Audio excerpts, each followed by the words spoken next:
Hey everyone, in this video we will see how to fix Optimum cable box remote not working or responding, sync, reset and signal guide.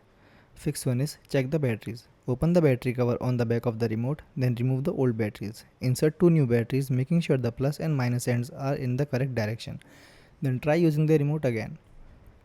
Second one is make sure nothing is blocking the signal. Point the remote directly at the Optimum cable box. Then move closer to the cable box. Remove any object blocking the front of the box. Then press the power or OK button to test it. Third one is restart the cable box. Turn off the cable box, then unplug the power cord from the wall. Then wait about 30 seconds, then plug the cable box back in. Wait for it to fully restart, then test the remote. Fourth one is reset the remote. Remove the batteries from the remote, then press and hold the power button for 10 to 15 seconds.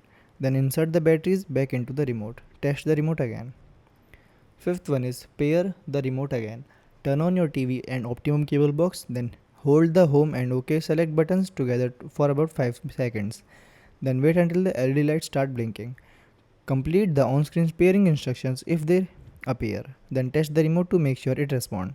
Thanks for watching.